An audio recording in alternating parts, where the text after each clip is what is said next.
You must have seen that pani puri wala golgappe mein jo chana dalta hai. That is called Bengal gram. Yes, yes. Okay, so we are taking that Bengal gram and what are we doing is usko we are keeping soaking it in water for overnight. एक रात पूरा उसको पानी में रख रहे हैं उसको. फिर next day हम पानी पूरा drain कर दिए and we are covering it with a cloth. You know, generally we take this malmal cloth. You all know what is malmal, no? The thin, soft cotton cloth will be there. So that, you know, it is not very, Yes, it should not obstruct the sunlight also in completely, and at the same time it should provide a little shade to the seeds. So we are keeping it like that, and hum log regular interval we are sprinkling water on that cloth and keeping it wet. So then what do you see? You know, you can just see how we are sprinkling water and keeping those seeds, Bengal gram, wet. And then you open the seeds carefully. When you open seeds, what do you observe? So you have seen these observations also. These black colored thing that is coming out.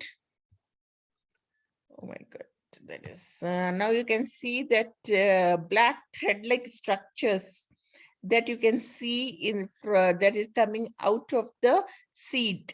That those structures are called plumules. So plumules grow into a new plant. Okay.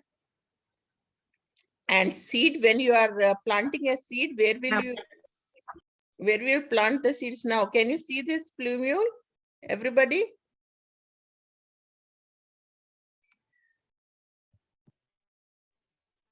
Where it is, ma'am? Wait. हाँ, यहाँ पर दिख रहा है ना आपको? I will just show you using a spotlight. Can you see this thread-like structures coming out? दिख रहा है? ये समझ में आ रहा है ना आपको? किस चीज को बता रही हूँ मैं? This one. Yes.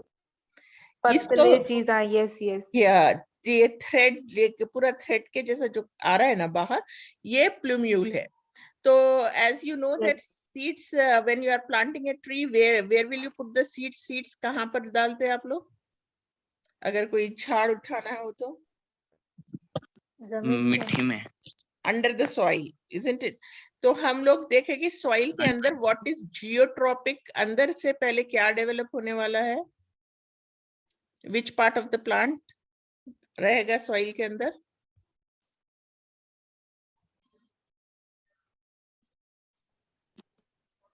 पूरे सीड्स रहते हैं ना soil के अंदर, मतलब soil के अंदर, which part of the plant do you see?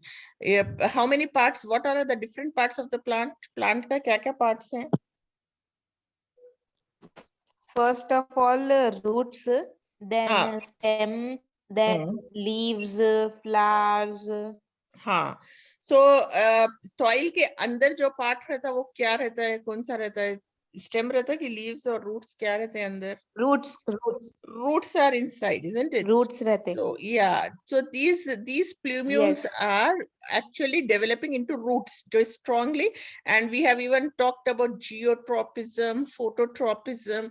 So ये roots क्या होते हैं? Underground. Geotropism means they are attracted by the gravity of the earth, और वो लोग नीचे के तरफ ही grow होते रहते हैं, and they'll make their strong base inside those roots, and then you know this will grow outside. जो जमीन से बाहर आने वाला है, that is phototrophic. जिसको sunlight के लिए, the part of the seed that comes outside, that develops into a stem, and then the other parts of the plant. Okay, is it clear to everyone? Yes, ma'am. Okay. Yes. So now let us see, and then you know after this we have even completed this life cycle of a seed. How is this seed, you know, after fertilize this seed, you know, this zygote And then this embryo saprophyta, it has developed into a simple, fruit or a plant, how it is developing. And then this is germinating seed, and you call this as a saprophyte, and it has got a strong roots. And this is a mature saprophyte. हम एक छोटा जो plant ला के लगाते हैं, we call this type also we can bring and put them into the soil, and this also grows. This saprophyte also grows into a new plant. And then this has got a flower, and again the pollination, the process, all self-pollination, cross-pollination, and whether it's a double fertilization or a single fertilization, because this is going to lead to either gymnosperms, whether this is going to be a gymnosperm and an angiosperm. Everything is decided at the time of pollination. And again the seeds that come out, that grows into a new plant. So that is how the reproduction in plants continues. Okay, so is this clear now? Any doubts in this? If you have got any doubts, please ask and get them clarified.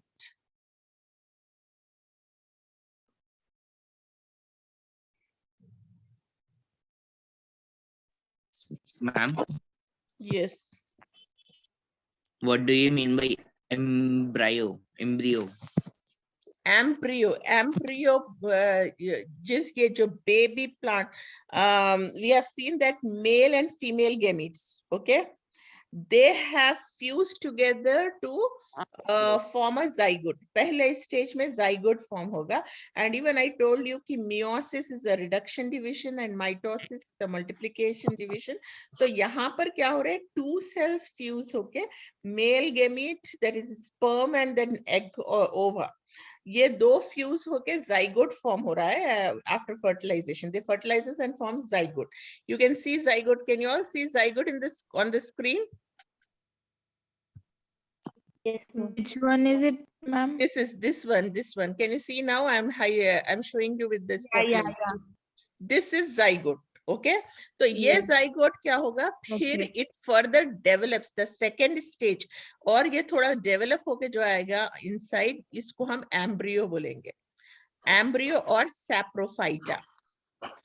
Okay, the zygote further develops. You Okay. can see that one more layer has formed and it has grown, sticking into it a little more. So this stage is called embryonic stage of the seed, embryo.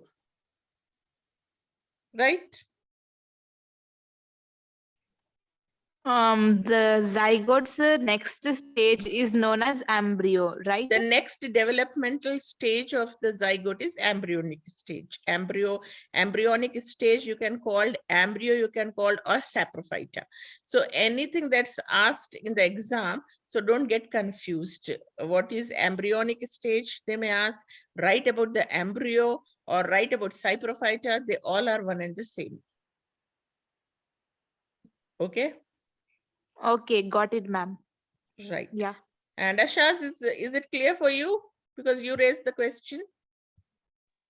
Yes, ma'am, it's clear for me. Okay. So now you will understand it more clearly when we are coming to the cell division.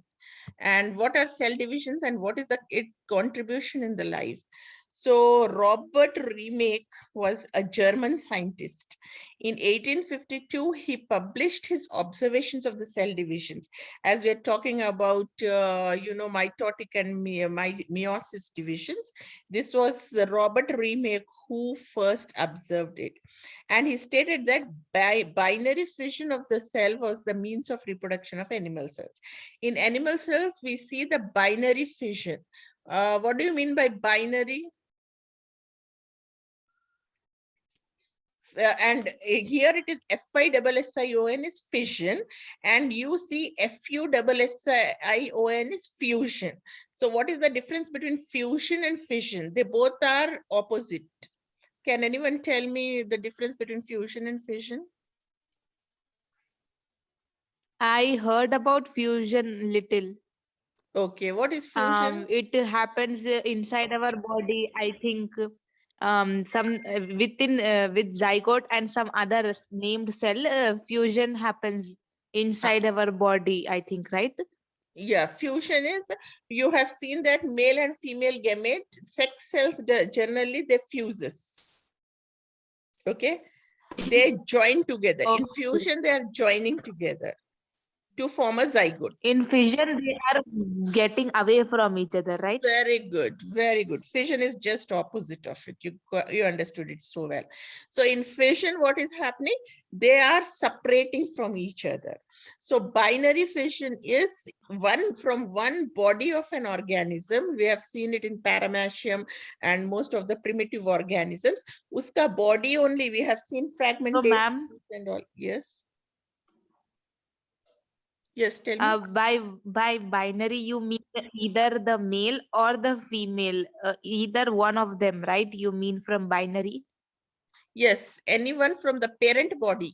It's not defined whether it's a male body or a female body.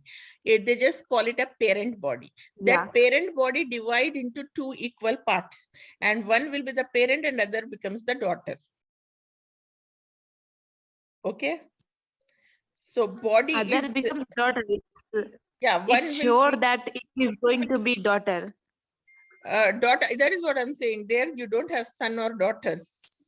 There is no, this is a single parent. There is no fusion that is taking place, only fission.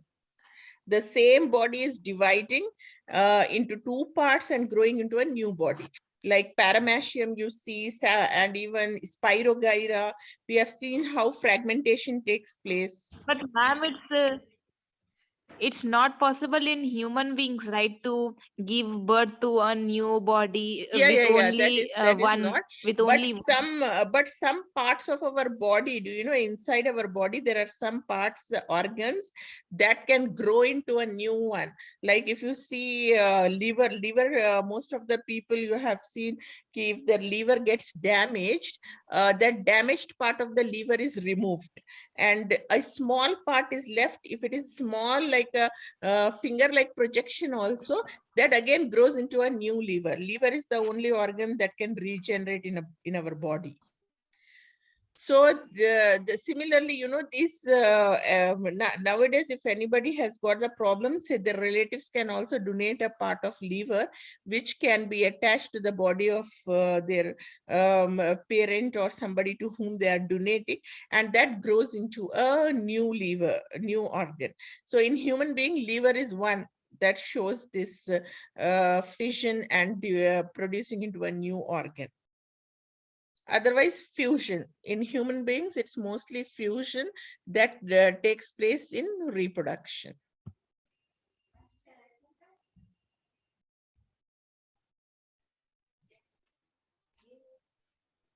So in human beings, fusion takes place. And Yes. where does fission takes place?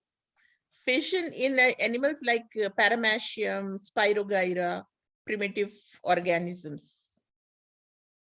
Where we know there is no male and female gametes over there. They are just a parent body that divides into a, you know, other, we call them as a daughter cells only. It's named as daughter cells. Whereas, you know, we don't know whether it is male or female over there. It's not defined in those primitive protozoans. Now, if you look at this, how is this fission, fusion that is being taking place in the cell divisions? So we have got mitosis and meiosis, two types of cell divisions. And this, you know, he gave a phrase, omnis cellulate cellula, whose meaning is all cells from cells. So according to Rodolph Victor, cells are produced from the cells only. He says that cells gives rise to new cells. You can see how one single cell is dividing into two cells and then again two cells and these two cells into two. So that's how they keep on multiplying. And this is fission that is happening here. There is no fusion. Okay, and if there is no fusion, it will be a mitotic division where cells keep multiplying. जैसे कि हमारा skin cell है.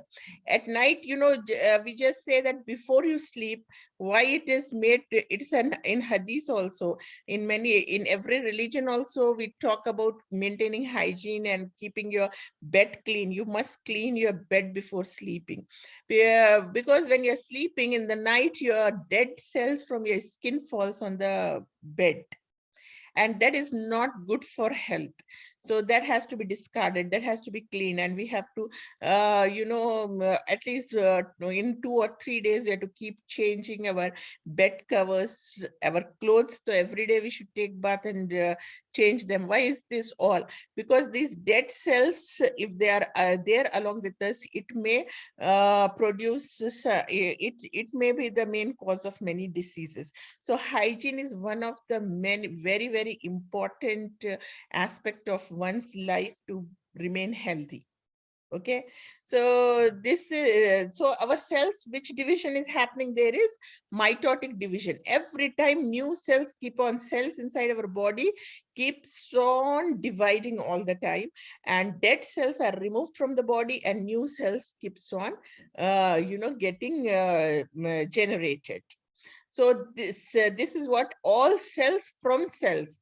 Omnis, this meaning omnis cellulate cellula is one of the phrase that is in Latin language. The meaning of it is all cells from the cells. Okay, this also you can get in your short forms. What do you mean by omnis cellulate cellula? So you have to write the meaning of it is all cells from the cells. You can note it down. At least take this picture, later you can write it in your notebook. Okay. Omnicellulate cellula. Yeah, have you taken the picture? No, I was reading that. Need a second. Now you know. Take it and note it down. All cells, omnis cellulate cellula, meaning all cells from the cells. This Rodolphe Virchow, not Robert Remake, this is given by Rodolphe Virchow. He has given this phrase. Okay.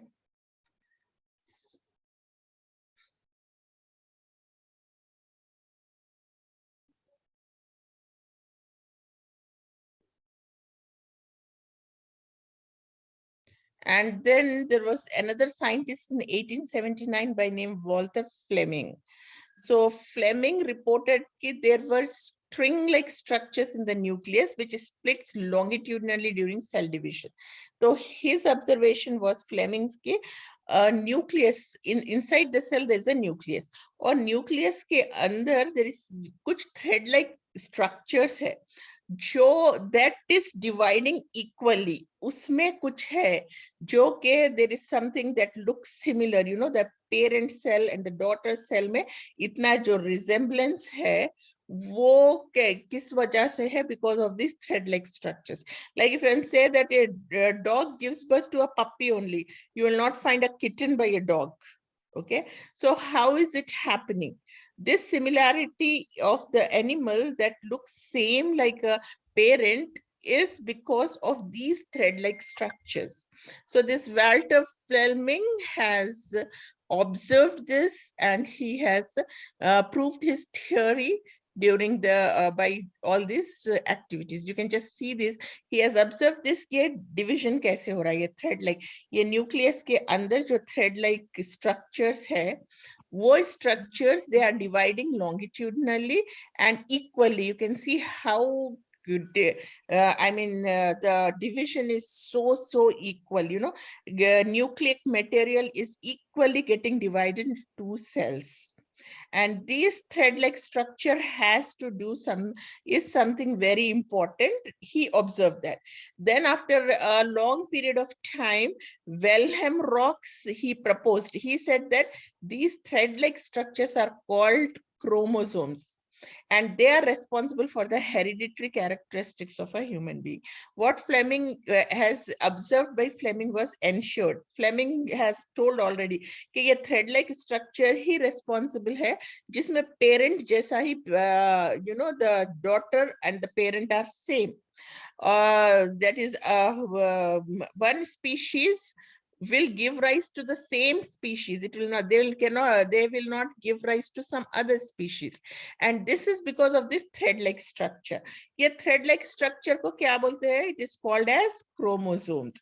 And chromosomal hereditary, हम बोलते हैं ये hereditary character. Like if you say that how is Ashaz, does Ashaz look like his mother or like his father? दोनों का mixture, कुछ ना कुछ उसमें, कोई बोलेंगे कि his eyes are like his mother, nose is like his father, height उनका आया है, grandfather, grandparents are also responsible in the whole. If you look at yourself in all the aspects, कुछ ना कुछ कहीं से आपका फुप्पू का, खाला का, मम्मी का, डैडी का, दादा दादी, नाना नानी, सबके characteristics आके you become a new character. So that is because of this chromosome. Okay, तो वो thread-like Ma'am, structure. manners also adopting manners are also in the same way, right? We get few habits from mother. Since we are small, we get them automatically, and since manners and way of speaking from our aunt, it can be possible, right, that we adopt habits unknowingly from our relatives. Habits generally, from your features, so you get from your relatives. But supposing, for example, your auntie lives in USA, America, and you are living in India, or she is in some other part, you hardly meet. अभी कभी आप उसको उनको देखे नहीं, you don't know how you have, so you may not adopt that. But the person with whom you are living for, especially you spend your childhood that is 0 to 7 years, जिसके साथ रह रहे ज़्यादा. Some of the kids, more than their mother or the father, they spend their times with their grandparents. तो वो जिसके साथ वो अपना time spend करते हैं, they learn all these habits and mannerisms from them. They inculcate all this in them. जिसके पास. And certain times, people, they keep their kids with the nuns, and they'll appoint some special people so that they should regularize. Agar I don't have good healthy habits, I don't want my child also to get those habits, so I'll appoint somebody else who could inculcate good habits into my child. So habits can be changed. That will not be hereditary. That can be changed anytime. Whenever I want, I can change those habits. Okay. Right. So Ma'am, now how much time left? 7 minutes. Because Asar Azan happened now. Yes. Now it's Okay. only 7 minutes. We can stop here and we'll continue from here tomorrow. So any doubts, please do ask me.